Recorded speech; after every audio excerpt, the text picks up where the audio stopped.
C'est l'heure de votre rendez-vous avec l'actualité Yorana. Bienvenue dans cette édition. Faut-il s'attendre à une nouvelle fermeture des frontières? Une conséquence directe des dernières contraintes sanitaires décidées dans l'Hexagone. Les professionnels du tourisme, déjà lourdement touchés, ont du mal à encaisser la nouvelle. Comment rebondir en période économique tendue? Les petits prêts sont plus que jamais une aide précieuse pour les entreprises. Exemple dans ce journal avec une société de pirogues à voile. Avant de parler économie avec la rédactrice en chef du magazine L'économie polynésienne, Alexandra Sigodo-Fourny, nous apporte son éclairage ce soir. Le PGEM de Moorea durcit ses règles. Les zones de mouillage pour les voiliers seront redéfinies et la pêche mieux encadrée. Sur l'île Sœur, les avis divergent. Ce plan sera tout de même applicable et irrévocable pour les 10 prochaines années. Données pour continuer à combattre la lèpre et à prendre en charge les patients. L'Ordre de Malte poursuit ses collectes de fonds pour soutenir les malades et les habitants d'Orofara, un village qui a longtemps abrité les malades et qui changera bientôt de visage. La haute saison se préparait plutôt bien, mais pour les professionnels du secteur touristique, elle est déjà mal embarquée. Les dernières contraintes sanitaires décrétées dans l'Hexagone interviennent après un mois de décembre profitable pour le tourisme et les prestataires ont du mal à encaisser la nouvelle. Lucille Guichet-Tirao, Caroline Fari et Mirko Vanfou. C'est une petite réunion de crise. Les propriétaires de pensions de famille ne cachent pas leur amertume. Après une année 2020 difficile, la saison 2021 s'annonce déjà mal. On doit rembourser des clients qui ont dû annuler leur séjour en 2020. Et c'est pas dans 6 mois, c'est bientôt là. Les impôts, on a demandé des reports, mais on continue à prendre des majorations. C'est normal. Au 1er janvier, on ne va plus pouvoir payer nos CPS. Les charges patronales ont augmenté. Est-ce normal? Aux charges qui s'accumulent, il y a les frais bancaires qui s'ajoutent et l'inquiétude grandit. Pendant 6 mois, ils ont prélevé quand même 40 000 francs. Alors moi, je pensais que ces 40 000 francs-là allaient être déduits sur mon prêt. Non, ce sont des frais de report. Tu vois, donc c'est 6 x 4, ça fait 240 000 francs en plus. Plus les 30 000 francs de frais de dossier. Ça va pas en se foutre de la gueule du monde, quoi. Toutes les petites îles dont les habitants travaillent autour de ce tourisme authentique. Qu'est-ce qu'on va faire? Même constat du côté des hôtels. Avec l'annonce des nouvelles contraintes sanitaires dans l'Hexagone, le Conseil des professionnels de l'hôtellerie compte une fois encore sur la clientèle locale. Les établissements vont être touchés de manière un peu inégale. C'est sûr que les hôtels de Bora, par exemple, vont certainement tous fermer. Sur Tahiti et Moorea, on a une fréquentation de clientèle locale qui est un peu plus importante.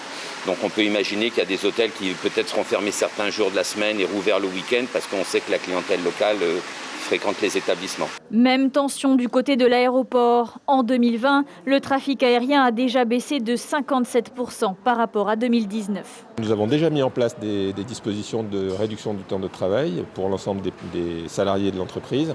Nous avons un comité de direction lundi pour commencer à évaluer les prochaines mesures à proposer. Une allocution État-pays est attendue dans les jours à venir, mais d'ores et déjà, les forces vives de Polynésie redoutent une possible suspension des vols dès la semaine prochaine. Même appréhension du côté de Raiatea, alors que la clientèle métropolitaine représentait 80% de leur chiffre d'affaires. Les professionnels du secteur se rongent les ongles après les annonces de Jean Castex. Les gérants d'hébergement ne parviennent pas à se projeter, ils s'essoufflent même. Une chose est sûre, ils ne pourront pas survivre avec les résidents et les impôts en cette période difficile. Continue de racler les fonds de caisse. Jean-Jacques Motu, un hôtelier de Tumar'a, répond à Julien Vescouvali. On avait bien travaillé pendant 2-3 mois et hop, je vois qu'on repart dans l'autre sens maintenant. En ce moment, on perd à peu près 1 million par mois. Alors, on n'a aucun avenir. Je ne sais pas ce qu'il faut qu'on fasse. Il faut qu'on attende ou quoi, je ne sais pas. On a les crédits à payer, on a les employés à payer, on a les impôts à payer. On nous prélève les impôts pour l'année 2020, alors qu'ils savent très bien qu'on n'a pas travaillé, mais il faut quand même payer. Alors, comment il faut faire, je ne sais pas. Et dans un communiqué diffusé il y a une demi-heure, le Haut-Commissariat précise que les restrictions de déplacement soumises à la production d'un motif impérieux entreront en vigueur le 3 février. Test négatif obligatoire pour s'enregistrer, c'est désormais la règle pour les voyageurs américains qui rentrent chez eux depuis le 26 janvier. Les passagers ont désormais la possibilité d'effectuer un test antigénique rapide entre 4 et 1 heure avant le départ de chaque vol à destination des USA, mais aussi un test PCR proposé au tarif unique de 5 000 francs par test, soit $40. Une mesure qui en a surpris plus d'un ce matin, mais restrictions obligent, il faut se résigner, dit un couple de voyageurs américains au micro de Kaline Liénard et Christian Dezo. Ça me dérange un peu de payer ce test car nous avons déjà beaucoup dépensé pour nos vacances. En plus de ça, c'est une mesure imposée par le gouvernement américain, alors ils devraient payer. Mais c'est pas cher, donc c'est pas grave. Ça ne me dérange pas de payer pour ce test, mais je pense que pour beaucoup de personnes qui viennent ici en vacances et dépensent beaucoup, ils doivent penser à garder de l'argent pour ne pas avoir de surprise. Donc épargnez un petit peu et c'est bon. Seuls les passagers prévus sur un vol en partance immédiate sont acceptés sur présentation d'un billet Air Tahiti Nui valide. Fragilisées par une crise qui dure, les petites et moyennes entreprises sont durement affectées dans leur activité. Et pour illustrer cette situation, ce chiffre, 90 milliards de francs pacifiques, c'est l'estimation de la perte de chiffre d'affaires des entreprises polynésiennes en 2020. Et pour rebondir, il suffit parfois de solliciter de petits emprunts octroyés par la SOFIDEP, la Société de financement du développement de la Polynésie, prête de l'argent à taux très avantageux. Reportage signé Lucille Guichet-Tirao, Caroline Farie et Nicolas Suire. C'est un nouveau départ pour l'entreprise de Teiva Véronique et Benjamin Priou, créée il y a 4 ans. Après un confinement difficile, leur école de pirogue à voile rebondit aujourd'hui et diversifie ses activités. En août dernier, ils contractent un petit prêt de relance économique auprès de la SOFIDEP à un taux très avantageux. De quoi financer de nouveaux projets. Demain, on doit être capable de pouvoir répondre à la demande, donc pouvoir se déplacer autour de Tahiti avec nos pirogues à voile, avoir du matériel adéquat pour accueillir nos publics. Donc grâce à ce genre de prêts, la SOFIDEP et d'autres dispositifs, on peut continuer à se développer même si la situation est un peu compliquée, quoi. 3 millions de francs sur 5 ans, de quoi acheter du nouveau matériel et élargir leur gamme de loisirs nautiques. Le prêt il est bienvenu pour justement apporter une activité supplémentaire, renforcer aussi nos supports, nos produits pour faire de l'innovation et donner un plus pour nos clients.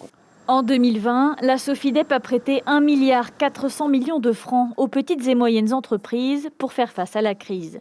Aujourd'hui, ses missions changent un peu. Elle propose des prêts à la relance sans garantie à un taux de 0,75% et 8 dossiers sur 10 sont acceptés. En 2020, où la SOFIDEP a accompagné le plan de sauvegarde économique du pays. Donc nous avons financé les besoins en trésorerie des entreprises qui avaient donc rencontré des baisses significatives de leur chiffre d'affaires, dues notamment au confinement. Et puis il y a une deuxième phase aujourd'hui qui est donc l'accompagnement du plan de relance du pays, où la SOFIDEP s'inscrit davantage dans le financement du rebond des entreprises. La SOFIDEP propose ainsi des prêts allant de 1 à 100 millions de francs. Financée par le pays et ses bénéfices propres, elle assure une mission de service public pour tenter de relancer l'économie.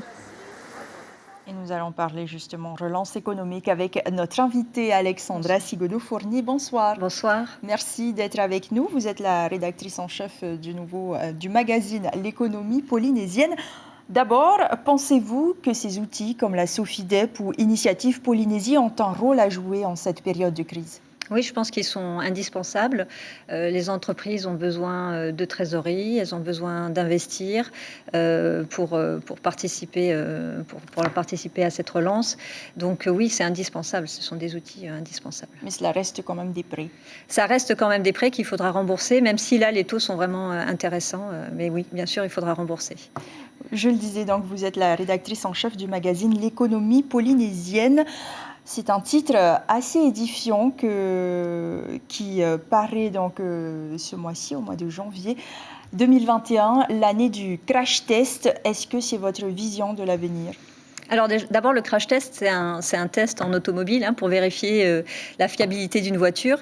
Et nous, on pense que cette année 2021 va justement être le moment de vérifier si tous ces outils qui ont été mis en place en 2020, aussi les bons chiffres de 2019, vont permettre de résister au choc, en fait, tout simplement. C'est de dire, c'est compliqué, mais est-ce qu'on a les outils? Est-ce qu'on a les moyens de faire face à ce choc? Alors, est-ce que l'on retrouve, par exemple, ces outils dans le plan de relance présenté par le gouvernement, le plan de relance 2021-2023?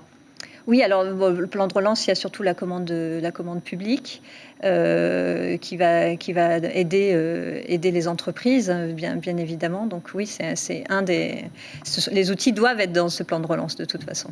Il est écrit dans le magazine que ce plan est plus réaliste que les précédents. Est-ce que les précédents ne l'étaient pas? Alors plus réaliste, ça ne veut pas dire que les autres n'étaient pas réalistes, mais on pense qu'il y a des leviers qui étaient déjà connus, qui sont utilisés, et puis qu'il y a aussi des nouveaux outils aussi qui sont utilisés. Quel type de levier? Le levier, c'est la commande publique qui fonctionne bien dans ces moments de crise. Là aussi, sur les nouveaux outils aussi, ce sont tout ce qui est les fonds de relance qui sont mis en place avec les entreprises. On va peut-être aussi appeler les ménages à participer à ce plan de relance à travers l'épargne relance. Donc, ce sont les différents points. Est-ce que viser une augmentation de la production locale, je parle d'agriculture, de 35% sur 10 ans, c'est réaliste?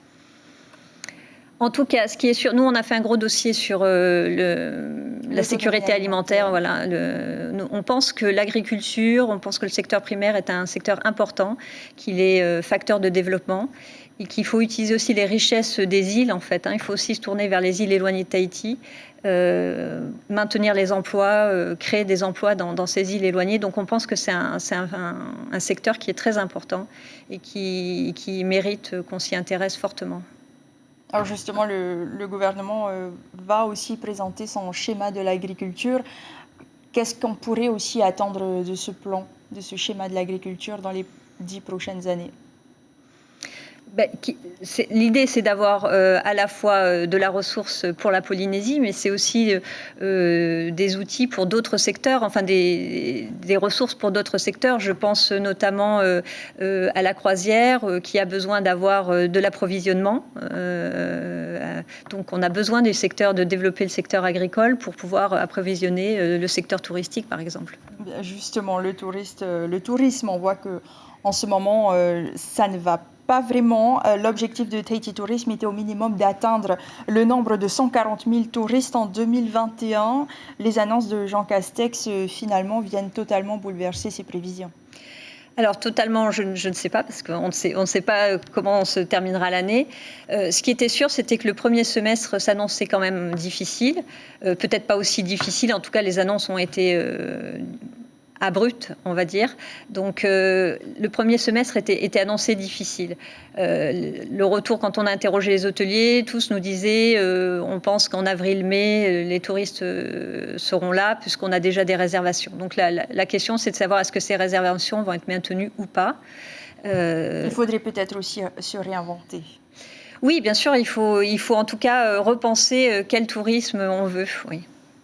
Merci beaucoup. Merci. Alexandra Sigodo-Fourny d'avoir été notre invitée ce soir. Je rappelle que vous êtes la rédactrice en chef du magazine annuel L'économie polynésienne.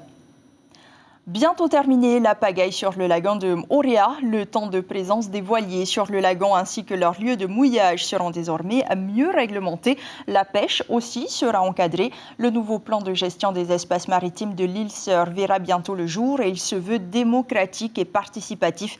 Mais il ne fait pas l'unanimité. David Chiang, Mirko Bonfo et notre correspondante Noha Urarurua. Voici le fruit convoité du lagon de Moorea. Un lagon qui va bientôt faire l'objet d'une nouvelle réglementation. Pour en conserver toutes ses ressources, tous ne sont pas prêts au même sacrifice. Richard vend ses poissons en bord de route à Te Avaro. Nous, les pêcheurs, on pêche que le soir, avec le poupouille. Mais non, on a des difficultés. Il y a des soirs de soir, il y a moins de poissons.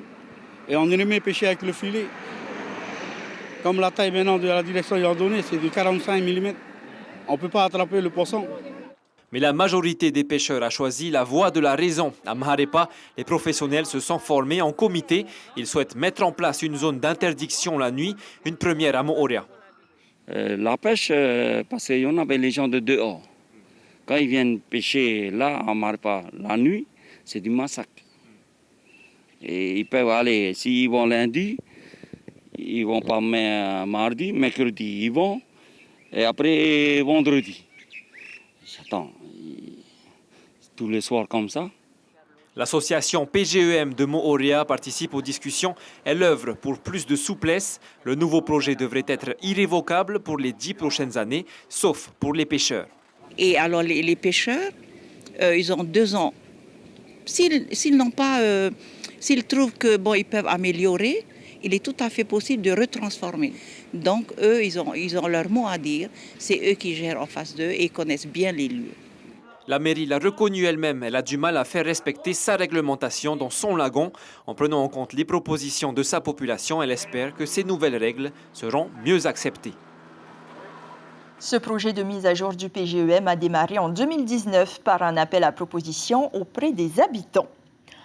La lèpre, une maladie qui reste mal connue sous nos cieux, mais qui continue de se propager dans un silence étourdissant. On recense aujourd'hui 8 cas actifs de lèpre et pour eux, l'Ordre de Malte poursuit ses collectes annuelles. Plus d'1 million ont été récoltés l'année dernière, des fonds qui servent notamment à financer des denrées alimentaires pour les malades, car nombre d'entre eux sont issus de familles modestes et grâce à ces dons, les victimes bénéficient également d'une prise en charge médicale. Pour les plus jeunes, surtout, le plus jeune lépreux de Polynésie n'est âgé que de 3 ans, selon le docteur Lam Nguyen, épidémiologiste et bénévole de l'Ordre de Malte. À notre surprise, l'infection continue à se propager, mais à bas bruit dans la population.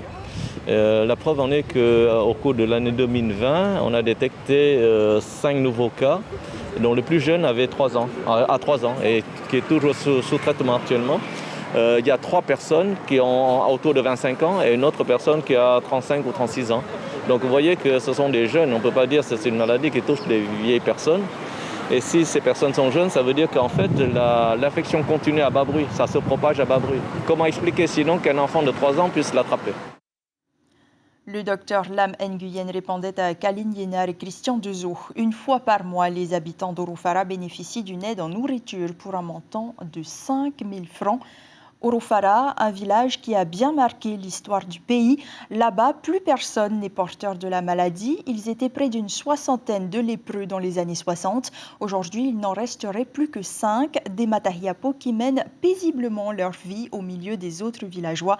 À la veille de la journée mondiale, Orofara nous ouvre encore ses portes avant une rénovation totale des lieux. Stéphane Ratino, Hubert Yao. C'est une mémoire dont chacun ici conserve une part, celle du récit des anciens, la transmission familiale qui fait que l'on est d'un lieu. C'est un héritage, un fait.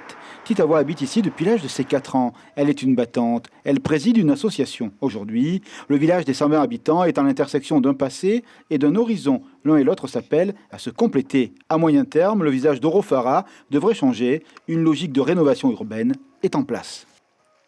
Là, on a déjà commencé à faire une petite rénovation avec l'aide de l'OPH, justement parce que les maisons commençaient à tomber sur les personnes. Donc, tout ce qui est toiture et tout ont été fait en urgence. Un village qui va changer d'ici quelques années, mais un village qui veut quand même conserver la mémoire, son histoire. Voilà, donc le projet de l'association, c'est la rénovation, mais de garder l'historique du village. Parce que cet endroit a une histoire et on ne veut pas l'oublier. La maison de Cécile est une première expression de la mutation en devenir. Les matériaux OPH ont permis la rénovation de sa maison. Cécile habite ici depuis 60 ans. Aujourd'hui, cette alerte d'âme s'applique toujours autant à soigner son cadre de vie. Un bout de jardin, un coin de paradis. Mais la famille de Cécile parle souvent avec elle de son départ éventuel. Mais elle tient à ce village, mais d'y réfléchir un jour à s'en aller. Et les enfants te disent « Mamie, viens vivre avec nous ». Oui, c'est ça. À chaque fois que je vais là-bas, pendant la Noël, les vacances, ils viennent me chercher.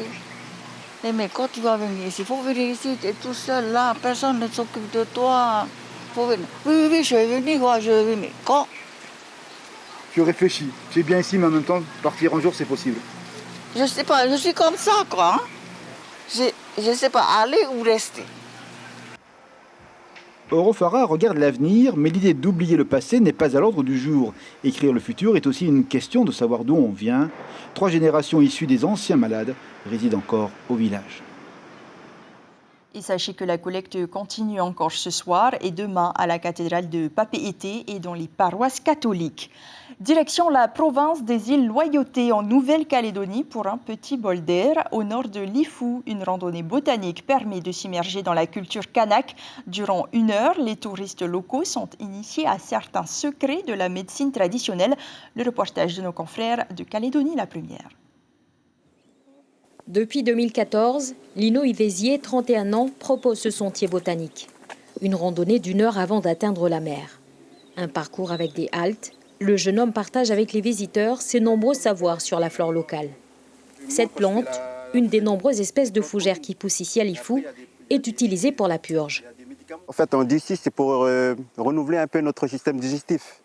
Voilà, tout ce qu'on a mangé tout au long de l'année, tout ce qui est la graisse et tout, pour remettre en équilibre le corps, on se purge.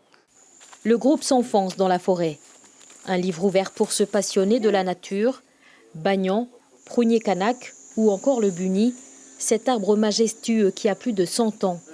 Son bois très solide est utilisé pour la construction du Oumepe, la case des grandes chefferies de l'île. Quelques minutes plus tard, changement de paysage. Cet endroit paradisiaque s'appelle Ngeni, une zone classée réserve coutumière. Avec de la visite des scientifiques, l'IRD, on s'est rendu compte que c'était une nurserie naturelle. Il fallait absolument la protéger. Et en plus, elle porte beaucoup d'histoire par rapport à cette nurserie où il y a les petits requins. Il y a beaucoup d'éléments qui font que ce soit une réserve coutumière.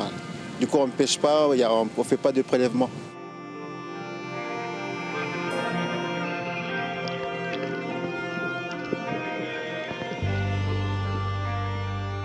Les visiteurs qui, pour la plupart, viennent plonger pour la première fois à cet endroit, découvrent la multitude de faune marine.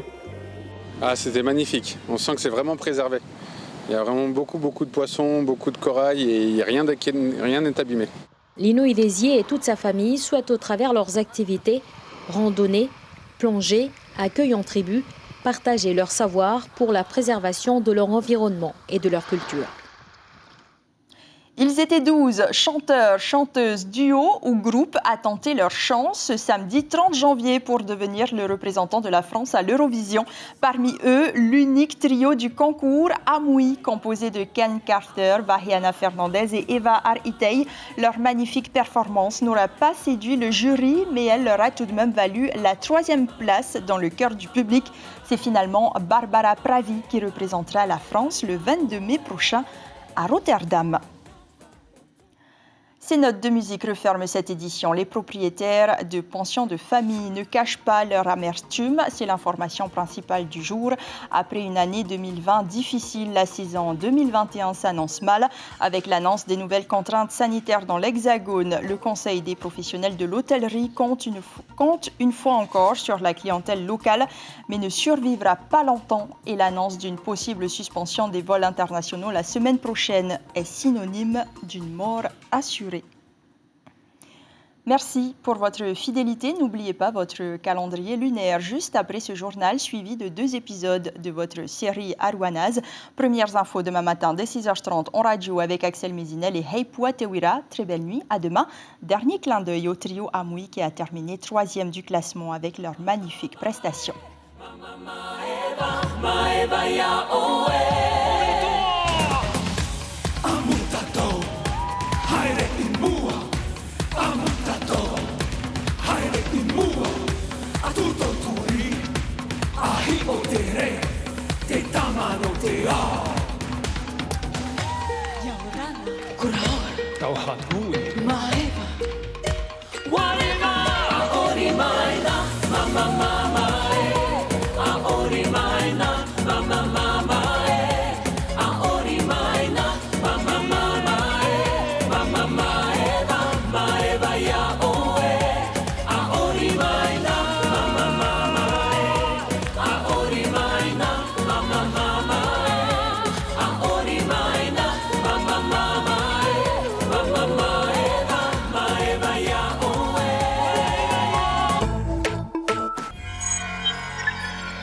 Retrouvez ce programme en replay sur notre site internet.